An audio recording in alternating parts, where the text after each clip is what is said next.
All right, so here we go. We're going to pivot a little bit from what we were talking about, that stubborn, stale, just won't go away viral topic of 2020, and move on to some of the other issues, mental fitness, the way we feel, pain levels, GI health that we experience on a daily basis. But we're going to keep a common thread with that, just like we talked about with illuminating some of the reasons that some people are experiencing worse outcomes when it comes to their interactions with this viral infection.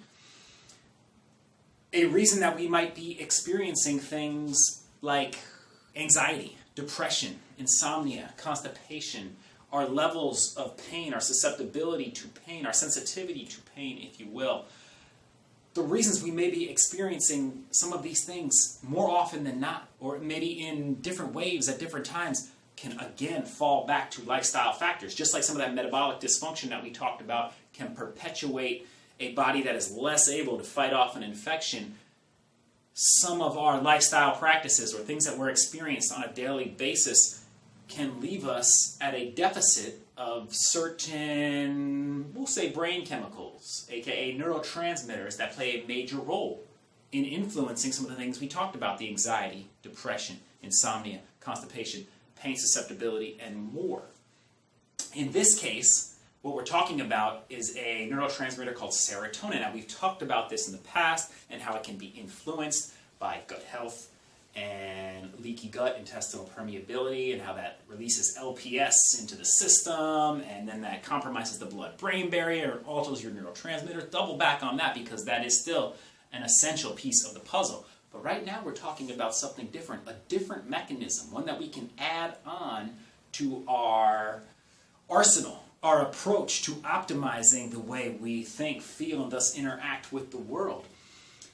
Serotonin is formed in the body from the precursor amino acid just being a building block of the proteins, amino acid called tryptophan. Tryptophan, one of the things that it does in the body, it gets converted through a couple steps and with a couple of different factors that play a role in it into serotonin.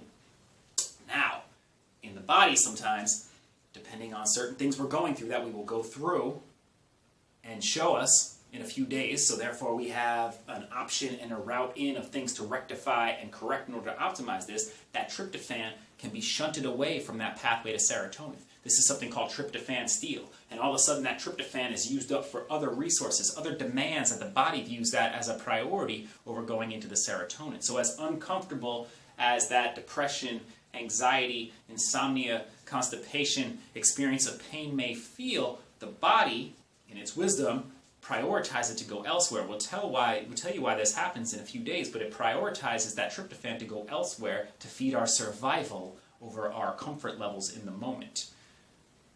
We can do things to upregulate this steal or downregulate this steal. There's options on both ends, and that's something that we're going to go through over the next few days. So we want to be aware of that, because deficits in serotonin, this is a common target. A lot of the times if you're dealing with that chronic anxiety or depression, a lot of the times when if you go the pharmaceutical route, they'll do things to stimulate the serotonin receptors, serotonin receptor agonists, or they will give you something called an SSRI,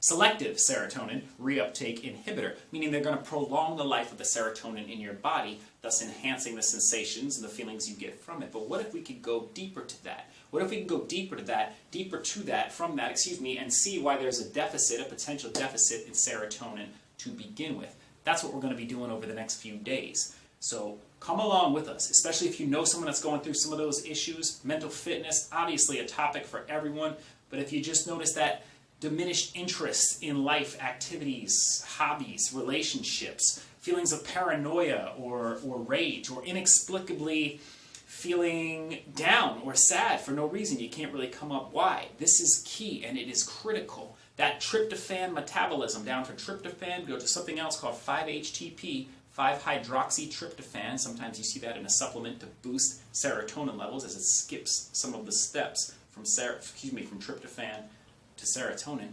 Dysregulation in the handling of tryptophan and 5-HTP has been found to be a common thread. Again, not the driving force, but a common thread seen in things like schizophrenia, in aggression, autism, even alcoholism. So these are important things that we want to perk up our ears and listen to. So come with us over these next few days. We'll go down the path, we'll take a deep dive, we'll learn more, and come out the other end more empowered and with a plan to optimize our serotonin levels and thus optimize our life.